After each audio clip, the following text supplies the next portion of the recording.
luto na yung sampalok natin. Ito na siya. Tapos, nagtimpa na ako ng ano lang to, white sugar, tapos nilagyan ko ng asin. Yun lang. Tapos, magabalot na tayo.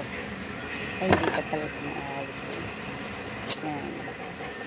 Ako na nag-ano nito. Gupit. Ito siya. Ganito lang. Ang pinagawa ko. Yan. Ito. Palagay ko ito sa asukar. Ayan. Tapos, pagulong-gulongin lang ito dito. Ayan. Gulong-gulong. Ayan siya. Na.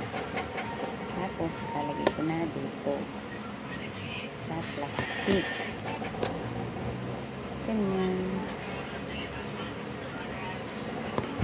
Tapos, yun, ito lang.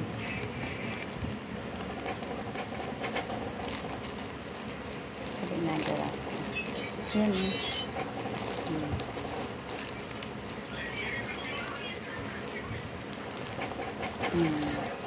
Ay, tapos na.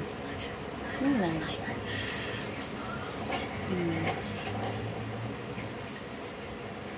Maya mag-a-oyster na ako. Pasok pa ako.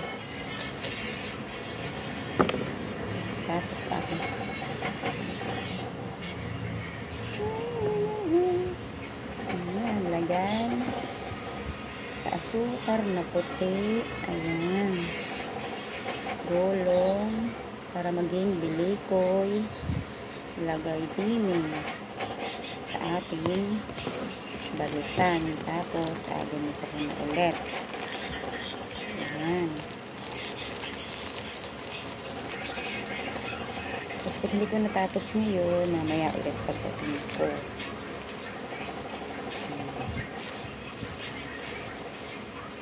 Ayan na. Ayan.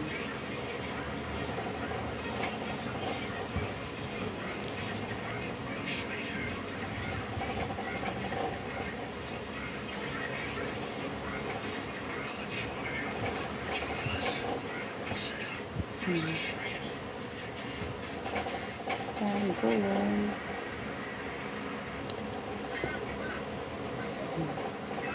Ito, pure na sampalok to. Wala pong halong ano ba yun? Harina. Nasabi nila. Iba pala, hindi ko nagupit Di bali. Ayan lang. Tapos, ang bilikoy ay kuhanin din Ayan. Tapos, paikot-ikutin na. Ito lang.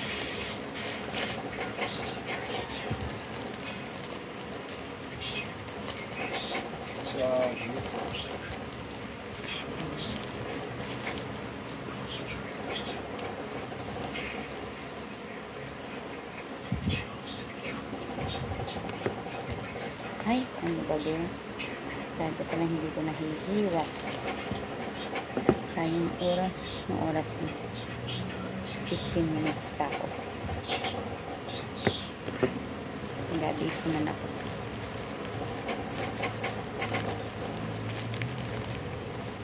Habang nagawa ko ito. Parang nangangasin ako. Ngingilo. Ulit-ulit lang yun. Tapos ito na siya. Finish flower.